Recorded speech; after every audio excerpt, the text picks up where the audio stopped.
Hola, ¿cómo están? Soy Elisa Bayán Y yo soy José Utreras, también conocido como Planeta Errante. y les damos la bienvenida a Jugo de Ciencia, un podcast de dos astrónomos que hablan de cualquier cosa de ciencia. Y para empezar, Elis, te quería preguntar, ¿qué nombre se te viene a la cabeza, así rápido, si te pregunto por una científica que haya cambiado el mundo? El primer nombre que se te venga a la cabeza. Marie Curie. Ese es el primer ¿Cierto? nombre. Sí, es que el nombre clásico también es el nombre que todos pensamos. Sí, pero es que creo que te fuiste un poquito así como que haya cambiado el mundo. Entonces es como... Sí, es que si no era... Es que si no podías decir tu nombre, entonces no contaba. No se me ocurren muchas preguntas que sean relevantes en el podcast cuya respuesta sea mi nombre. Pero bueno, gracias, José. Pero igual, sí, pues, es lo más natural. Conoces una científica, yo, listo, se acabó la pregunta. Que justamente apuntaba a eso, po, al nombre que suele aparecer en la mente de la mayoría de las personas cuando uno hace esta pregunta. Claro, de hecho, una vez fui a un stand-up de ciencia. Ahí mencionaría el nombre del grupo, pero la verdad es que ahora mismo no me acuerdo cómo se llamaban. Pero la primera pregunta que hicieron fue... ¿Qué nombres de científicas conocen que no sean Marie Curie y que no sean los nombres clásicos? Y ahí aparecieron algunos. Pero sí, es más fácil encontrar en nuestra memoria, creo, nombres de hombres que de mujeres. Sí, mucho más fácil. Crecimos con ellos. Crecimos con los científicos hombres, no con las científicas mujeres. También por otro lado, muchas de estas historias se vinieron a conocer bien tarde, así que nunca fueron parte de ningún libro. Claro, además, es cierto. Bueno, y de eso vamos a hablar el día de hoy. Mujeres que no recibieron el reconocimiento que merecían. Bueno, la mayor parte de ellas recibieron reconocimiento, algún tipo de reconocimiento, pero estamos hablando, continuando con nuestro podcast anterior, específicamente del Premio Nobel. Mujeres que merecían recibir el Premio Nobel y no lo recibieron. Así que José va a partir contándonos la historia de una científica. ¿De quién nos vas a hablar? Sí, bueno, de todas formas, la científica de la que les voy a hablar no es del todo desconocida, realmente. Su nombre es Liz Meitner. Y ella, lo que tiene interesante de su historia es que vivió 2 guerras mundiales mientras era científica. Así que lo tuvo bien difícil. Pero vamos a empezar un poquito más atrás. Ese es como el spoiler de lo que viene en la historia. Ella nació en Austria en 1878 y era una familia numerosa. Eran 8 hijos, eran 8 hermanos. Y lo bonito del principio de esta historia es que en esa familia motivaban a sus hijos a estudiar carreras, a obtener grados superiores.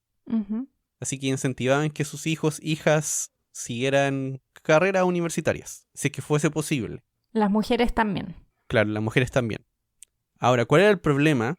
Que en Austria, la educación secundaria, que era la preparatoria para la universidad, solamente estaba permitida para niños.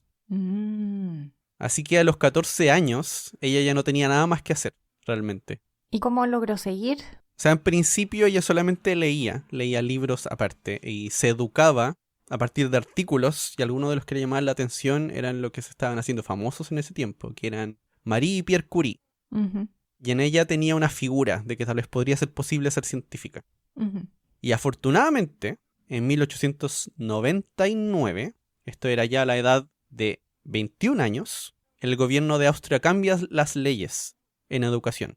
Y aquí anuncia que las universidades tienen que aceptar mujeres si es que les va bien en el examen, aunque no hayan asistido a esta educación secundaria. O sea, ellos dentro de todo, o sea, yo me imagino para tomar una decisión de políticas públicas así, asumían que habían mujeres que podían entrar directamente a la universidad, que habían seguido de alguna forma su formación.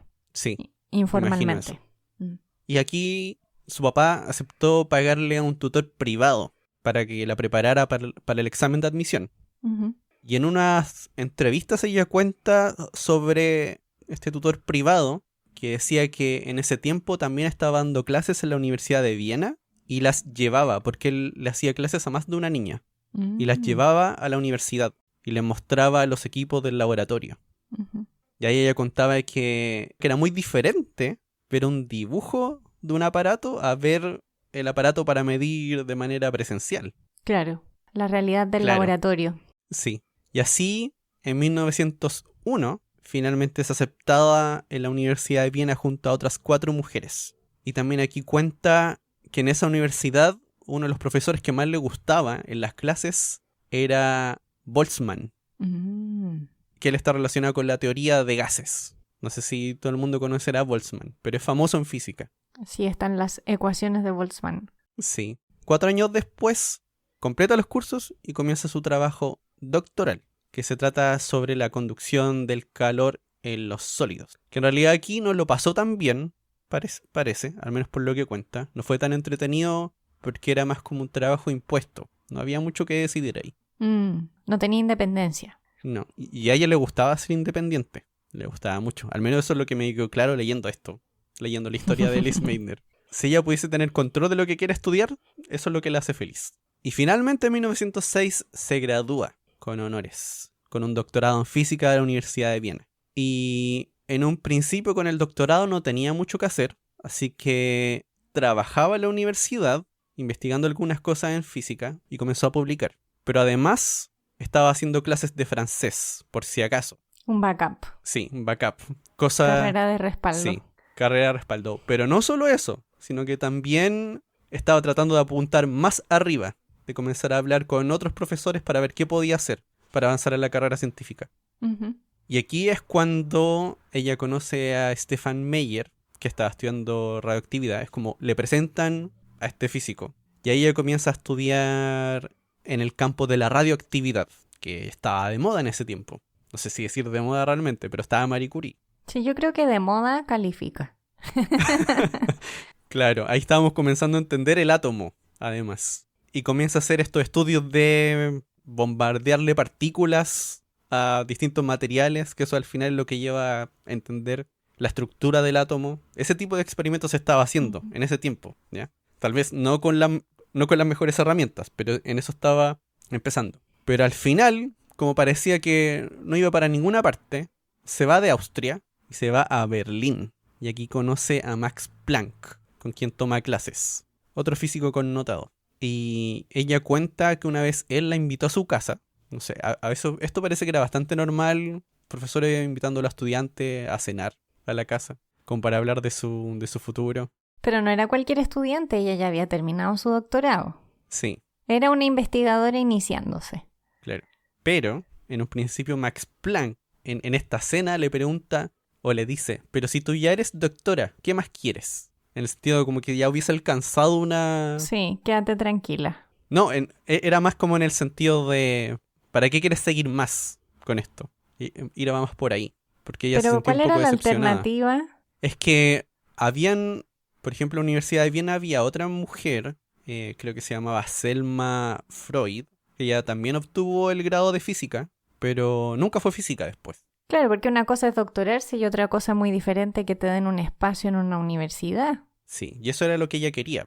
Sí, pues obvio. No entiendo cuál era el problema de Planck. Que yo creo que él no lo entendía nomás. Yo creo que no entendía Ay. eso en un principio. Después sí, pero en un principio no lo entendía. Y bueno, en esta universidad, ahora que estaba en Berlín, comenzó a buscar con quién podía trabajar. O sea, cómo podía tener un poquito más de independencia. Y aquí va a hablar con un profesor llamado Henry Rubens, que era el director del departamento de física experimental, porque ya le interesaban los experimentos y la radioactividad, para ver si podía usar el laboratorio. Y él le dijo, sí, pero tienes que trabajar conmigo. Y él no estaba trabajando en radioactividad, así que eso era medio fome. Y lo que ella iba a hacer era rechazarlo. O sea, ese nivel de independencia es como, en realidad, prefiero decir que no. Tenía muy claro lo que quería hacer. Sí, pero dice que justo también en ese momento, antes de rechazar la propuesta, le dice, pero también está este otro físico, Otto Hahn, que anda buscando, un químico llamado Otto Hahn, que anda buscando a alguien en física que le ayude en el laboratorio. Y ahí encuentra a alguien con quien trabajar, porque él estaba estudiando radioactividad. Y era más o menos de la edad de Lise Meitner. Entonces ella dijo, aquí no voy a tener así como ninguna vergüenza en preguntarle todo lo que no entienda. Claro, lo podía ver más como un par. Sí. Y él le dijo, bacán, trabajemos juntos, pero el único problema es que tenemos que convencer a mi jefe, que era Emil Fischer. Emil Fischer es un químico que ganó un premio Nobel. porque no permitía que trabajaran mujeres en el laboratorio. Ay. Al final cede y les dice, que también estaba prohibido en la institución, esa es la otra cosa. Y les dice, bueno, pueden, pero tienen que irse al sótano. Para que nadie los vea. Claro. Bien Entonces escondido. ella, sí, y ella no podía usar el baño del edificio, tenía que ir a otro edificio afuera para poder acceder al baño. Y esto me recordó la película Sí. de Hidden Figures. ¿Cómo se llamaba eso en español? Creo que esto ya nos pasó en otro podcast. Talentos ocultos. Así se llama. Talentos ocultos. Sí. Había una escena que era igual a esto. Yo la leí y fue como, igual que en la película. Cuando tienen que correr al baño.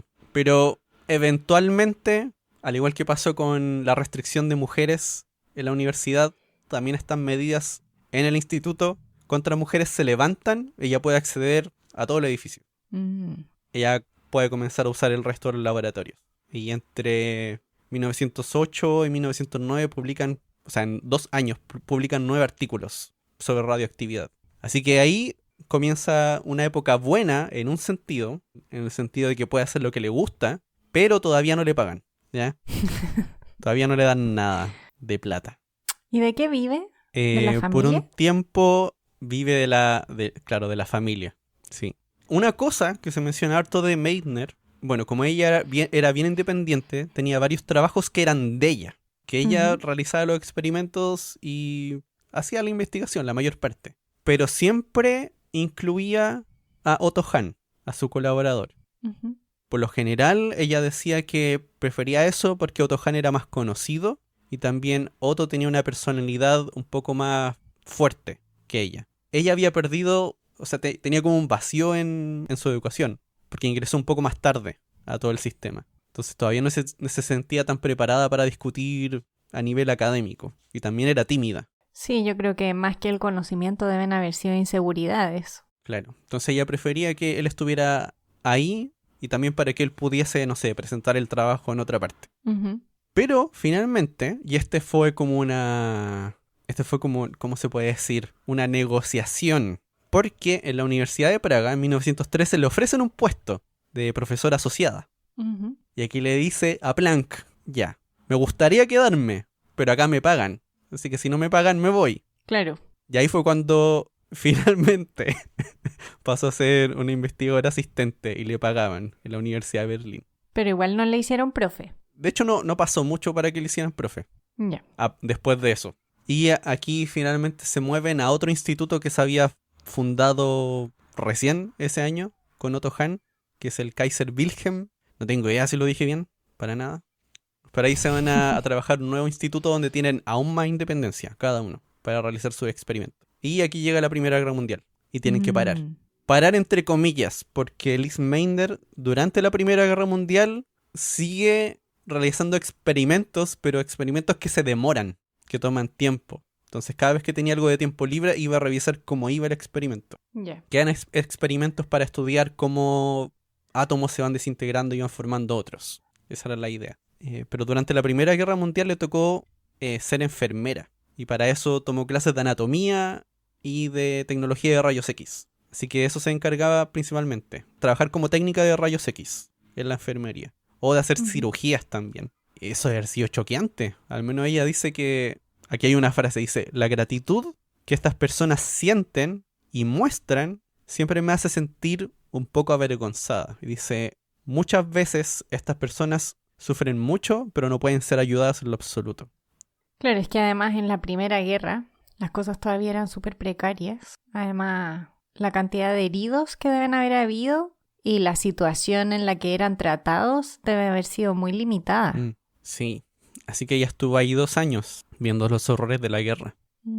Ya en 1917, cuando ella vuelve al edificio, le piden organizar un nuevo departamento de física experimental en el Instituto de Química. Entonces ahora tiene los recursos, desarrolla un laboratorio de física experimental que puede competir a nivel internacional con los otros grandes laboratorios del mundo. Entonces ahora está en un estatus top.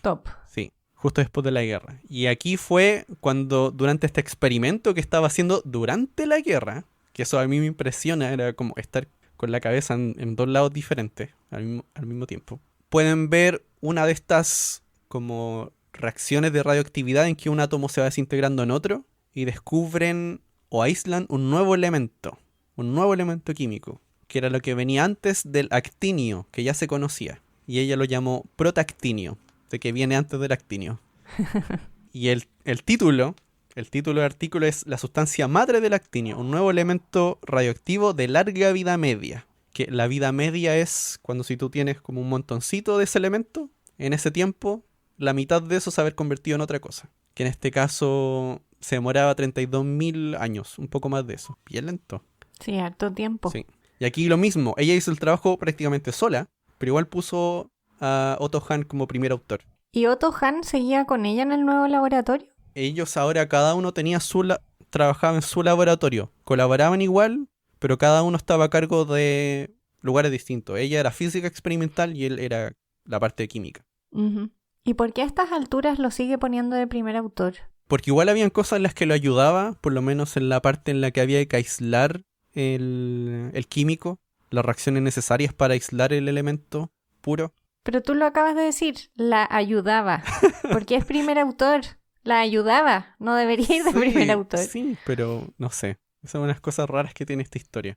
Y bueno, aquí ya al fin hace clases, en los 20. Y aquí hay una historia que muestra como un poco el grado de estereotipo o de discriminación que hay. Uh-huh. Porque hay una charla, como una charla inaugural de sus clases, que se llamaba El significado de la radioactividad en los procesos cósmicos. Ya. Y en un artículo de prensa, no en todos, pero en un artículo de prensa, cambiaron el cósmico por cosmético. Ay, Dios mío. Periodistas. Ya. No tengo nada en contra de los periodistas, pero es que en la historia de la ciencia hay muchos chascarros con esta cosa de cambios de palabras Sí, en medios de prensa y que luego quedan ahí por siempre. sí. Y en 1926, aquí entre medio de la historia, recibió algunos premios como científica Uh-huh. de la Academia de Ciencias de Berlín y de Austria. Pero en 1926, a la edad de 47, se convierte en la primera mujer profesora a tiempo completo de física en la Universidad de Berlín. Wow. Sí. Y Einstein la llamaba nuestra Marie Curie alemana. Es que además de todo, siento que igual hay ciertas similitudes con la historia de Marie Curie. Sí, sí. La gran diferencia, eso sí, es que Lise Meitner era muy precavida con la limpieza de su laboratorio. ¿Ya? El laboratorio era muy Ok. limpio. Entonces, siempre evitaba que cualquier cosa del laboratorio estuviese mucho tiempo expuesto a radiación. Así que a diferencia de los Ujú. Curie, Lise Meitner no tuvo este trágico desenlace después de estar contaminada por radiación. ¿Y ella tenía alguna noción de que la radiación era mala? No, no realmente. Al menos, No era solo como de ser ordenada. sí. Mm. Sí, va mucho más por ahí.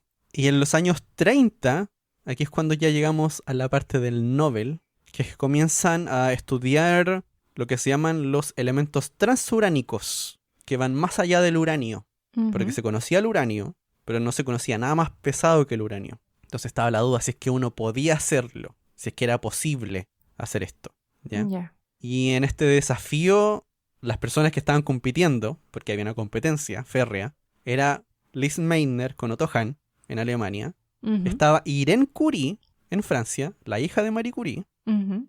y en Italia estaba Enrico Fermi, que de hecho en 1934 ya había dicho que al parecer había logrado sintetizar un elemento más pesado que el uranio. Al parecer. Sí, porque en realidad lo que hacían era que al uranio le disparaban un neutrón y lo que pensaban que pasaba era que el neutrón quedaba en el núcleo atómico y después eso emitía una partícula beta, que es un electrón, y el átomo quedaba más pesado. ¿Ya? Y después lo que hacían no era detectar directamente el átomo, sino que era la radiación que salía. Y decían, ya, lo logramos parece. Ya. Pero no era directamente. Claro. Eso era lo que ellos pensaban que tenía que pasar. Ahora, ¿cuál fue el problema? Que todos estos equipos se pusieron a hacer los mismos experimentos y después cuando tenían que analizar lo que había después de disparar un neutrón, o sea, qué cosa detectamos, todos comenzaban a detectar cosas que se comportaban como elementos diferentes. Algunos decían, parece que tenemos actinio, otros decían, no, parece que esto es un lantano, no, es radio, no, es borio. O que se comporta O sea, como los borio. experimentos, según ellos, los experimentos daban resultados diferentes. Claro, pero estaban todos seguros de que sí estaban formando elementos más pesados. Pero dentro de los subproductos nunca obtenían lo mismo. Ujú. O sea, y tampoco sabían si es que estaban estos otros elementos. Solamente decían, se comporta como, ¿ya? Entonces podía ser un elemento nuevo que tiene un comportamiento diferente nomás. Que se parece a otro elemento más liviano, de los conocidos. Y aquí, por lo menos entre el grupo de Liz Meitner y de Irene Curie, eran súper agresivos. En el sentido que decía, tu experimento está mal hecho, te equivocaste, retracta tu artículo. En un momento Otto Hahn le dice al esposo de Irene Curie que no la criticaba más solo porque era mujer. ¡Qué horror! Sí, ese era el nivel de la discusión. Bastante mal. Y toda esta investigación se ve ralentizada. Adivina por quién, porque estamos en los años 30. Llega la Segunda Guerra. Sí, llega la Segunda Guerra Mundial. Ella está en Alemania y su familia, sus abuelos eran judíos. Entonces en un principio se le obliga a renunciar a su puesto. Le ofrecen trabajo en otros lugares, como en Holanda, pero Max Planck, que está en Berlín, la convence de que no se fuese todavía, ¿cachai?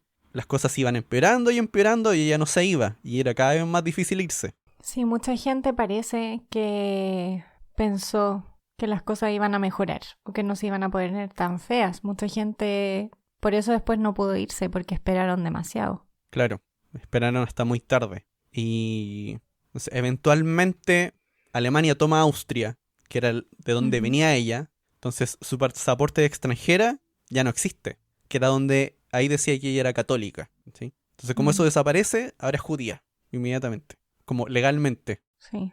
Y ya lo que tratan de hacer o tratar de negociar con el gobierno es alguna manera de hacer que se fuese de Alemania, pero les dicen que Liz Meitner no se puede ir, porque como es judía, si se va, puede atentar contra el gobierno alemán desde afuera. Así que se tiene que quedar en Alemania. ¡Qué horror! Entonces, ¿qué es lo que hacen? De diferentes universidades le ofrecen que vaya como profesora visitante a dar charlas, ¿ya? Así como, venga tal semana a dar una charla aquí a Holanda. O a Estocolmo, venga a Estocolmo a dar una charla. Y ahí finalmente ella se escapa a Holanda. Y la dejan, porque finalmente... Sí, la dejan. Y tuvo suerte de que lo hizo justo el día que lo hizo. Porque también ese día otro miembro de la universidad ya había... ¿Cómo se dice? Ya le había dicho a los nazis que ella planea escaparse. Un soplón. En el fondo la denuncia. Claro, la denuncia. Entonces si se hubiese esperado un poquito más, ahí sí que no hubiese podido escapar. Y de nuevo, lo curioso es que durante la guerra ella sigue trabajando en el laboratorio cuando estaba en Alemania. Y pues cuando se va, sigue vía correspondencia con Otto Hahn. Y también ahora con otro asistente que tenía el laboratorio, que era Strassmann. Y tratan de ver, no sé, cómo destrabar esta confusión de que todos están teniendo resultados diferentes. Y dentro de esas cosas, Liz Meitner le pide a Otto Hahn que haga de nuevo unos experimentos y que trate de ver si es que encuentra tal elemento. En este caso era ver si es que un elemento era uno o era otro. De encontrarlo directamente. Y finalmente encuentran que de esta muestra de uranio, cuando le disparaban un neutrón, se producía bario. Lo identificaban finalmente, de que había bario. Y no podían entender cómo podía crearse un elemento más pequeño. Ahora, ¿qué es lo que pasó con esto? Que como Otto Hahn estaba en Alemania todavía, y estaba asustado de que, no sé, que lo encontraron que estaba cooperando con una científica que era judía, y que él necesitaba tener así como un momento de grandeza también para estar más seguro, publicó los resultados al tiro, con su nombre y con el de Strassmann. No podía poner a Liz Meitner en el artículo. Me suena solo medio creíble. ¿Qué quieres que te diga? No, o sea, a mí igual me suena creíble que no pueda ponerla. O sea, me suena creíble que no pueda ponerla, pero también me suena creíble que no necesitaba quizá publicarlo. También lo podía haber publicado ella desde el extranjero. Sí, también podría haber pasado. O sea, habían otros caminos, claro, creo yo. Pero al final lo publica, le envía la publicación así como, mira, aquí está, ya está publicado. Y eso igual la hizo sentir mal por un lado, pero también estaba contenta por otro. Y él le dice, ya aquí está, pero no tenemos idea cómo explicar esto. Como no hay una explicación a estos resultados de por qué aparece este elemento Ujú. nuevo. Y ahí fue cuando ella, con su sobrino, que también era físico, se acuerda de que hay una nueva manera de entender el átomo, como una gota de agua, que tienen como una tensión superficial. Ujú. Y se estaban preguntando si tal vez cuando tú agregas muchas cosas dentro del átomo, esa tensión superficial es muy débil como para mantener al átomo con forma redondita, que es al final lo que mantiene una gota redonda, la tensión superficial. Y ahí encuentran que efectivamente pasa eso. El núcleo no es muy estable y se deforma y se separa. ¿Y eso se lo cuenta a Otto Hahn? No inmediatamente, no. Lo que hacen es comenzar a hacer los cálculos con su sobrino, que se llama Otto Frigg. Hay dos Otto aquí en la historia. Hacen experimentos para confirmar lo que estaban suponiendo de manera teórica, ¿ya? Porque hicieron el cálculo teórico. Y una vez que lo confirmaron, comenzaron a escribir el artículo, ellos dos, donde mostraban este nuevo proceso nuclear, que era el proceso de la fisión. Y ahí acuñan el término de esta división nuclear, de que un átomo grande como el uranio se puede separar en fragmentos más pequeños. Ujú. Y también en estos cálculos calculan cuánta energía se crea durante esa reacción. Y ahí se dan cuenta que, por ejemplo, aquí hay como una comparación de escala, que dicen que con 1 kilo de uranio podían producir como 40 millones de kilos de TNT, de dinamita. Chuta. Entonces, por un lado se dan cuenta de que hay mucha energía que se puede producir en ese proceso y que puede también separar otros átomos, pero también se dan cuenta de que hay mucha energía que podría usarse mal, como para hacer Sobre todo, bombas. claro, estando en guerra. Sí. Y bueno, estos son detalles de la historia, ustedes los pueden...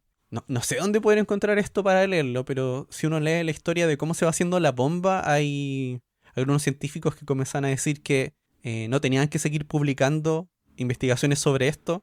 Y hay un poco de discusión en que unos decían que eso era atentaba contra la investigación, no tener la libertad de publicar, porque había miedo de cómo se iba a usar esto, justo en ese tiempo. Sí. De hecho, a ella la invitaron en 1943 para trabajar en el proyecto de la bomba atómica, pero ella no aceptó. Sí, eso te iba a decir, de hecho. Son como los primeros pasos para la bomba atómica. Sí, po, la gente se dio cuenta al tiro de que esto servía para hacer una Sí. bomba.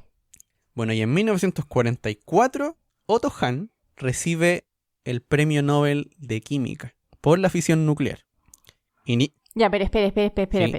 ¿Pero por qué por la fisión nuclear si él no fue el que explicó lo que pasaba? Ya, aquí es como los problemas. Y de hecho es muy mala la historia, porque el ayudante Otto Hahn, Ya. Fritz Strassmann, según él, la líder intelectual del proyecto es Lise Meitner. Es como ella ideó los aparatos para medir, ella diseñó el experimento, Ujú.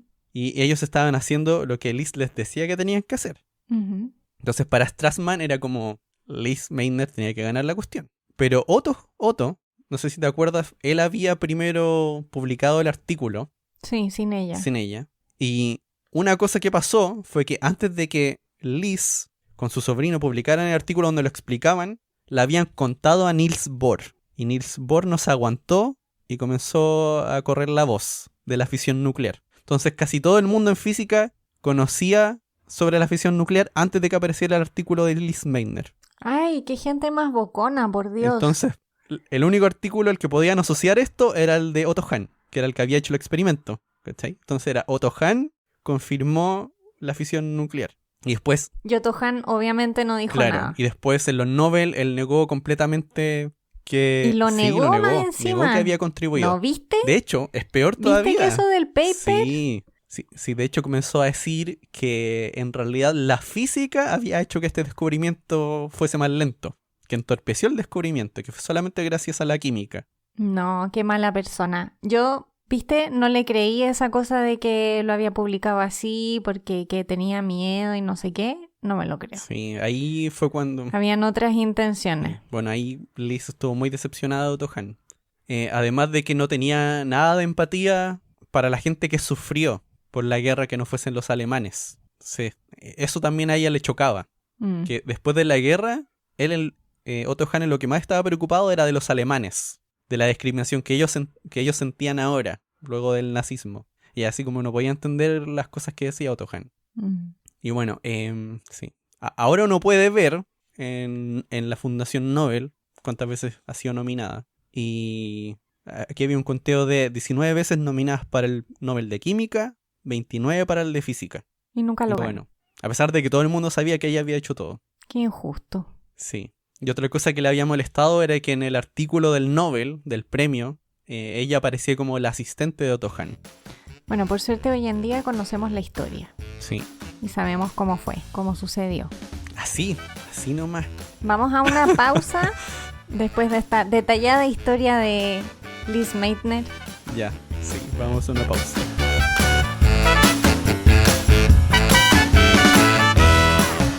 ¿Sabías que Marietta Blau fue nominada 5 veces al Premio Nobel de Física o Química en los años 50? Ella, junto a Hertha Wambacher, desarrolló emulsiones fotográficas que mejoraron el estudio de la radiación cósmica, descubriendo, por ejemplo, la desintegración explosiva de átomos pesados. Lamentablemente, nunca recibió el galardón.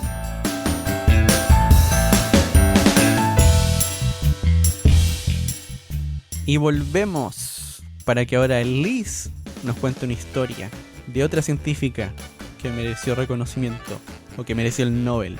Así es, otra historia injusta.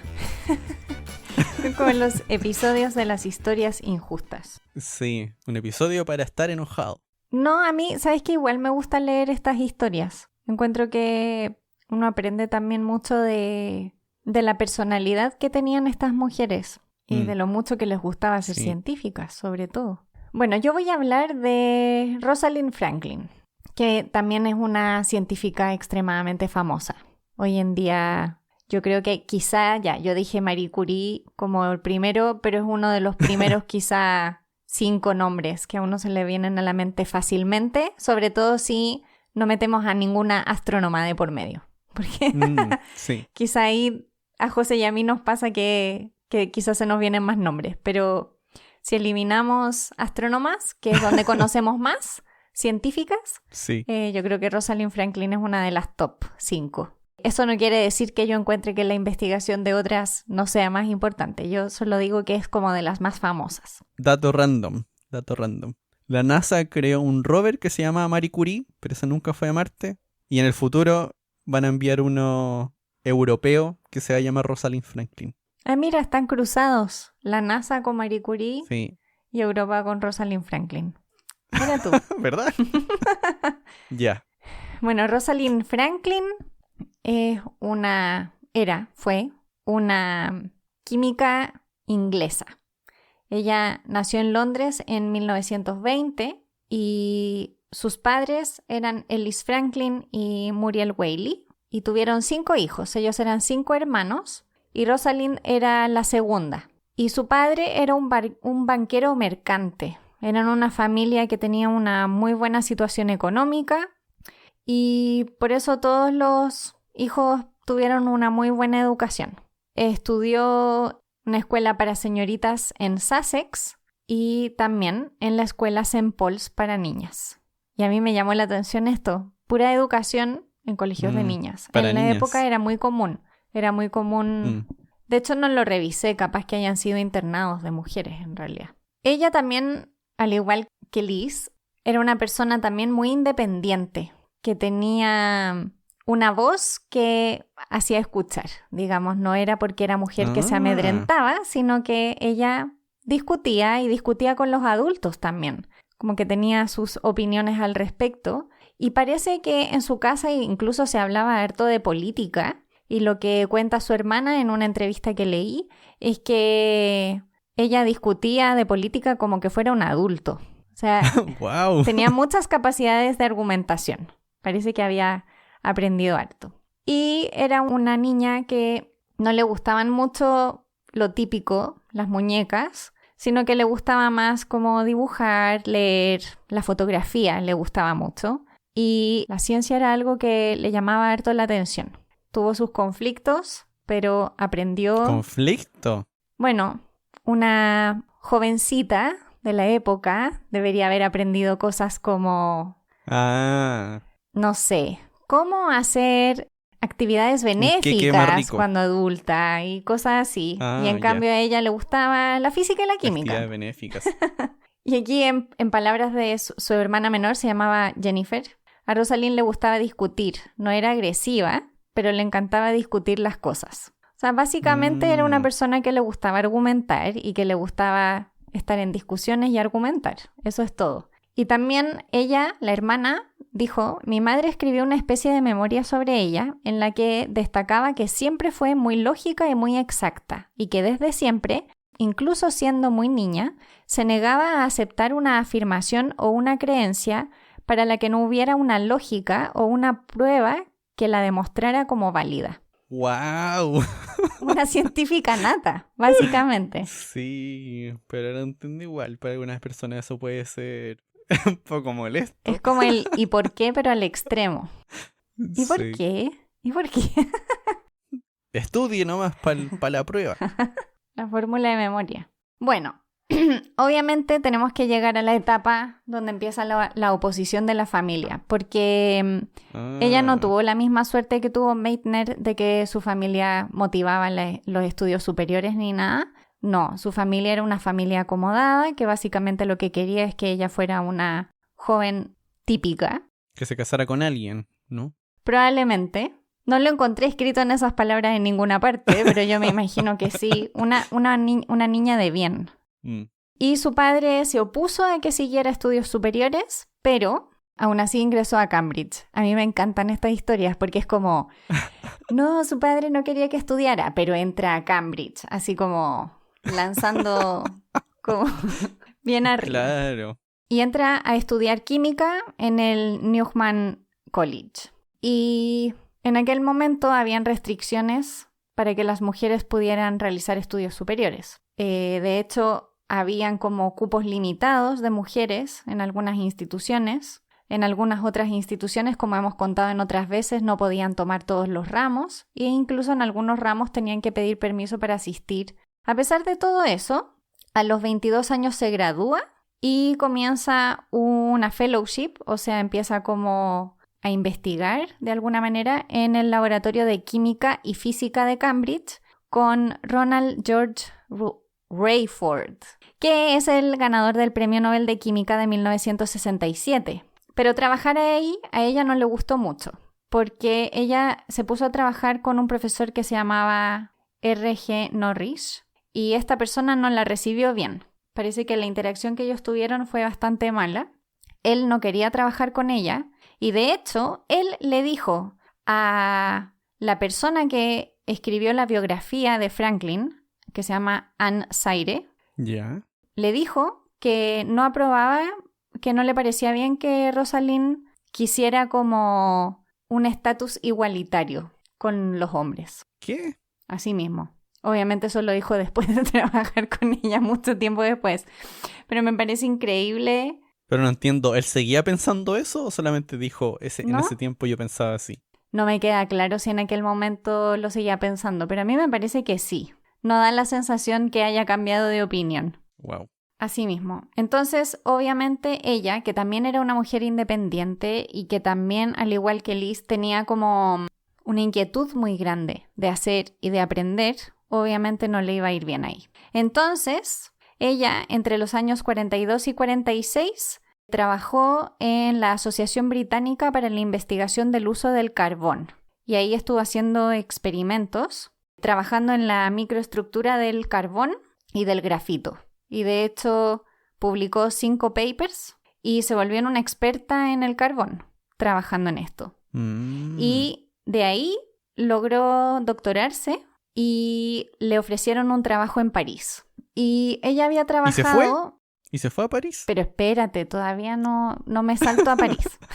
Ya. Y ella ahí había aprendido a hacer cristalografía en aquel momento, ya en ese trabajo. Y la cristalografía lo que es como analizar cómo los cristales difractan o dispersan formando patrones dependiendo de su propia estructura. O sea, básicamente es una forma de conocer la estructura interna. De saber cómo están ordenados los átomos. Claro. Y esa fue la expertise que ella adquirió. Y con eso se fue a París. Y sí se fue a París porque estaba hasta el moño de Norris y no le gustaba. no le gustaba el trabajo que tenía allá. Pero parece que en ese lugar de la Asociación Británica de Investigación del Uso del Carbón ella aprendió mucho y lo valoró harto. Así que eso fue en realidad lo que la salvó en esos años. Y cuando llegó a París, llegó al Laboratorio Central de Servicios Químicos del Estado a trabajar con Jacques Mering. Y estuvo ahí entre el 47 y el 50. Llegó después de la Segunda Guerra. Uh-huh. Y ahí se volvió una experta en difracción de rayos X y estructuras cristalinas de la materia, como el carbón. Y ahí en ese momento ya era una consumada cristalógrafa de rayos X. Eso decía en su carnet. Eso decía, consumada cristalógrafa de rayos X. Y parece que ese tiempo que ella estuvo en París lo disfrutó harto. Disfrutó mucho la libertad, la vida social. Parece que en el laboratorio era una persona súper intensa, pero que la vida social que tenía era como muy activa. O sea, era un poco como muy apasionada en el laboratorio, como para discutir, pero luego era una persona muy amable y divertida, digamos. Como que tenía esta dualidad. Y allá en Francia le fue muy bien. Siguió con sus intereses en el carbón. Y bueno, su familia estaba media frustrada porque como era una familia acomodada, ellos querían de alguna forma que ella viviera como al nivel de lo que ellos consideraban correcto. Y ella en realidad no quería ayuda de nadie. Ella vivía con lo que ganaba tranquilamente y no aceptaba nada de dinero de ellos. Así que estaban un poquito frustrados de esta situación. Pero ella estaba contenta, que es lo más importante. Y además aprendió francés, aprendió a cocinar francés. Espérate, ¿cómo? O sea, a cocinar. Aprendió cocina francesa, no a cocinar francés, a cocinar francés, sí. Y algo que le gustaba de Francia es que ella sentía que en la forma de allá había más equidad de género. Y eso era algo que ella valoraba harto. Pero, o sea, ella estaba muy contenta en Francia y pensaba en quedarse. Pero Dorothy Hodgkin, que es una química que obtuvo el Premio Nobel de Química de 1964 por la cristalografía de proteínas, o sea, era alguien que estaba un poco como en su área, le dice que si quiere que en Inglaterra hay un mejor futuro que en Francia, desde el punto de vista de oportunidades científicas. Entonces, al final, entre eso y que su familia estaba como presionándola para que volviera, decide volver a Inglaterra. ¡Ay, Rosalind! Chuta. ¿Por qué? ¿Por qué? Y los conocimientos que ella tenía hacen que John Randall, que era el director de la unidad de biofísica del King's College en Londres, le dé un trabajo. Pero John Randall no se imaginó que iba a llegar una Rosalind independiente, apasionada. ¿Pensaba que llegara un asistente? No tradicional. Yo creo que pensó que iba a llegar una persona más callada. Yo creo. Al menos eso es lo que me da la sensación de lo que leí. Y parece que no era solo él, sino que en general los pares del instituto donde estaba, como que tenían roces con ella. No les gustaba su forma de ser. Y en enero de 1951 empezó a tener problemas con un par, problemas fuertes. Ella se puso a trabajar en investigar la estructura del ADN. Ya. Y aquí ya estábamos en el camino A.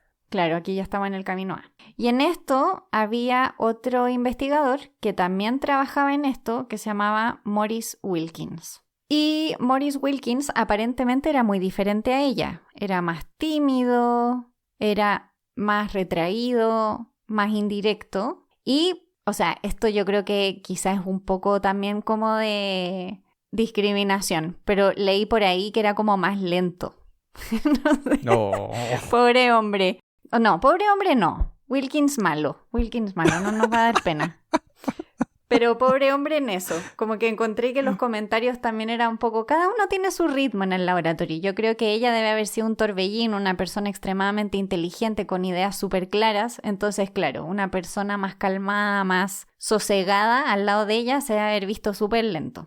Y el problema de todo acá fue que Randall, el que había contratado a Rosalind, le había entregado, digamos, la investigación del ADN, de la estructura del ADN, a Rosalind. Pero no se lo había dicho a Wilkins, que estaba haciéndolo. ¿Qué? Entonces, además, como que Randall tampoco le dijo a Franklin que Wilkins iba a seguir trabajando en esa línea. Ah. Y entonces se generó obviamente un conflicto, porque Wilkins pensó, oye, esa es mi investigación, ¿por qué se la das a ella? Y ella dijo, ¿por qué sigue este hombre haciendo esto si lo estoy haciendo yo? Así que esto lo que generó es que Franklin no trabajó con Wilkins. Decidió no trabajar nada con él y hacerlo todo con su asistente, un estudiante que se llamaba Raymond Gosling. Y con él hacía todo. Y entonces empezó a experimentar con la difracción de rayos X para poder intentar descifrar cuál era la estructura del ADN. Poco tiempo después, una de sus fotografías que hacía con esta difracción de rayos X, que es la famosa foto 51, así se llama. ¿Qué? ¿Así como el área 51? Igualito. Oye, en verdad, qué casualidad. Todo calza. O sea, yo me imagino que se llama foto 51 porque fue la que tomaron la 51 El vez. 51, sí. Sí. Bueno, esa foto es la foto que básicamente nos permite hoy en día, o que abrió el entendimiento de cómo es la estructura del ADN hoy en día. Era una foto súper clara, mucho más clara que los experimentos anteriores que se habían hecho, y en base a esto ella escribió reportes, hizo cálculos, habló de estructuras, todo. El problema de esto es que hubo una comisión que recibió un informe o un reporte con todos los descubrimientos que ella había hecho del ADN. Todo eso lo tenía el Consejo de Investigación en Medicina del King's College. Ya, ¿y dónde viene el problema ahí? Ya, que Wilkins, como estaba picado, parece que solo la pelaba. Y la pelaba con sus amigos Watson y Crick, que eran los competidores en Cambridge, que se estaban dedicando a lo mismo. Y yo no sé si fue de pelambre o si fue completamente consciente que lo hizo, pero les contó todo. Les contó todo, les mostró la foto 51 y les dijo que había un reporte donde estaba todo escrito. Y ellos fueron y pidieron el reporte y se los dieron, que esa es la parte que yo no entiendo, porque les dieron el reporte, no tengo idea, y se pusieron a escribir un paper, mientras Rosalind Franklin estaba escribiendo el de ella. Obviamente Rosalind no sabía esto, y de hecho nunca lo supo. Ella falleció sin saber ¿Qué? que ellos habían visto sus notas. Ella nunca lo supo. Y lo que pasó fue que ellos estaban escribiendo los papers. Rosalind se enteró de que estaban escribiendo un paper. Se juntaron a conversar 3 o 4 veces y en esas 3 o 4 veces ella se dio cuenta que algunas de las cosas que ellos habían identificado, ellas no las habían identificado y le parecían súper interesantes. Y entonces, en realidad, para ella ya no era como una carrera, sino que era como, mira, ellos también están escribiendo un paper, Una estamos en la colaboración. misma línea. Claro, estamos en la misma línea, avancemos cada uno en su trabajo. Y llegó el momento donde se publicaron estos trabajos. Estos trabajos salieron en la revista Nature de abril de 1953. Fueron 3 papers. Estaba el de Watson y Crick, estaba el de Wilkins y estaba el de Franklin. Obviamente el de Franklin lo tiraron el tercero de la edición, por supuesto, no lo iban a tirar el primero. Qué sorpresa. Así que ahí fue que finalmente en esas publicaciones salió publicado que el ADN estaba formado por una doble hélice. Fue ahí cuando se publicó todo, publicaron también los tamaños, todo ese tipo de cálculos que se pudieron hacer a partir de esa imagen. Y ella en realidad nunca vio el fraude, nunca vio el robo. Para ella era como que habían llegado a la misma conclusión a través de investigación independiente. ¡Ay, qué historia más impactante! Sí, lamentablemente ella dejó, bueno, no sé si lamentablemente, quizá bien por ella, se fue de King's College porque estaba hasta el moño. Cuando salió la revista Nature, ella ya no estaba ahí. Y se fue a trabajar a la Universidad de Birkbeck en Londres. Y su hermana decía que en realidad en aquella época ella no hablaba de su trabajo, solo hablaba de la infelicidad de estar en ese lugar. O sea, ella tenía mucho estrés, se sentía súper mal en ese lugar, no se llevaba bien con nadie excepto con Gosling. O sea, de las cosas que ella contó después es que para ella era muy difícil porque, por ejemplo, ni siquiera podía entrar a la sala de profesores, que era donde se daban las discusiones científicas. En realidad no tenía una vida fácil, para nada. Cuando ella llega al Birkbeck College en Londres, trabaja con Desmond Bernal y muy rápidamente sacan... O sea, en 5 años publican 17 papers. 17. 17. Sí, 17. Así mismo.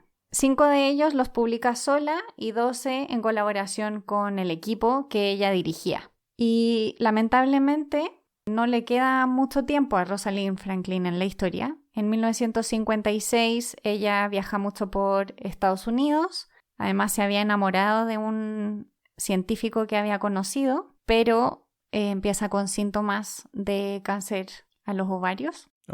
Y 2 años después muere cuando tenía solo 37 años. O sea, todo esto que yo conté es de una persona súper joven, súper joven. Y fallece entonces en el 58 y llega el año 62. Y en el año 62, Watson, Crick y Wilkins, adivinen qué, se ganan el Premio Nobel de Medicina por su investigación sobre la molécula del ADN. Ni Watson ni Crick mencionaron a Franklin en sus discursos de aceptación. Solo Wilkins lo hizo de una forma breve, por decirlo así. Y lo peor de todo es que Watson publicó un libro que se llama La doble hélice. Y prácticamente toda la historia del descubrimiento del ADN que conoce la gente proviene de este libro, que es un libro donde yo no me lo he leído, pero lo que leí al respecto es que habla bastante mal de Franklin y además obviamente no reconoce en absoluto nada de lo que sucedió. Y bueno, hoy en día se conoce la historia y dicen que no le dieron el premio Nobel porque ya había fallecido y que se supone que no se pueden entregar premios Nobel póstumos. Y en principio uno piensa, bueno, si hubiese estado en vida quizás se lo hubiesen dado, no lo sé porque José ya nos ha contado que los premios Nobel se entregan a 3 personas y aquí eran 4 y me tinca que ella era la última, así que capaz que no se lo hubiesen dado tampoco. Sí, además como fue el tercero de los artículos, capaz que no. Oye, pero le robaron todo. Qué indecencia más grande. Sí. Y bueno, una cosa curiosa es que, sí, pues por un tiempo la historia la escriben estas personas. Como en el otro caso, también por mucho tiempo la historia estuvo escrita por lo que decía Otto Hahn, aunque había muchas otras personas que conocían a Liz, así que podían negarlo. Pero cuando se comienzan a saber estas cosas de verdad, es cuando se tienen acceso a cartas o a diarios. Y ahí uno se va dando cuenta que en realidad estaban mintiendo nomás, que sabían todo. Sí, yo no sé cómo se destapó el caso de Rosalind Franklin, sinceramente. Pero debe haber sido algo bastante mundano, seguramente. La primera persona que se dio cuenta debe haber encontrado una carta, porque yo creo que cuando vieron la foto 51 se lo deben haber contado a varias personas. Aparentemente la foto 51 los dejó así casi... O sea, de hecho uno de ellos dijo como que se le aceleró el corazón, así de la impresión. Así que así con Rosalind Franklin, una científica súper productiva, con ideas creativas, que lamentablemente vivió poco. Triste. Pero que nos entregó la primera imagen de la doble hélice. Ay, esta historia es peor. Es peor desde un punto de vista porque, por lo menos en el otro, en la otra historia, gente de la comunidad de física, gente famosa, nominó varias veces a Liz Meitner para el Nobel. O sea, es como ellos sabían, el mundo sabía. Es que pero en este caso, no tanto. Yo creo que si ella hubiese estado viva, hubiesen sabido. Yo creo que ahí fue donde, claro, se genera toda la diferencia. Ella falleció joven, nunca recibió ningún reconocimiento de ningún tipo, porque era joven todavía, había pasado poco tiempo. Entonces ella tampoco nunca tuvo la oportunidad de contar su historia. Sí. Aunque quizás es mejor que no haya sabido que le robaron todo, no lo sé. Sí, complicado. Uy. Estoy segura de que si seguimos haciendo episodios así nos va a dar una depresión, así que el próximo episodio tiene que ser más feliz. Sí, tiene que ser un episodio feliz. Pero también estaba pensando, es que es como, es material de película.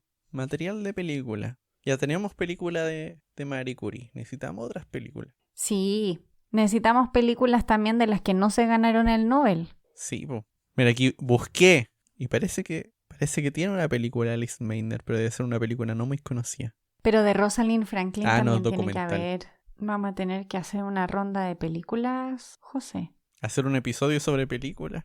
Ah, mira, aquí hay una... Sí, son como tales con personajes, pero no son películas, como medio raro. Ah, pero aquí hay una, parece. Nicole Kidman, to play Rosalind Franklin. ¿Qué? Nicole Kidman. Ni se parece. Ya, oye, cerremos y de ahí seguimos viendo la película. Bueno, y esperando que podamos ver películas de estas mujeres y de muchas otras, aprovechamos de recordarles que ahora nos pueden apoyar en Patreon y así nos van a poder ayudar directamente a que nuestro podcast siga y sea cada vez mejor, ojalá. Y para eso pueden ir a patreon.com/jugo de ciencia. Y recuerden que si quieren ponerse en contacto con nosotros, pueden seguirnos en redes sociales. Somos Jugo de Ciencia en Twitter, Instagram y Facebook. O nos pueden escribir a jugodeciencia@gmail.com.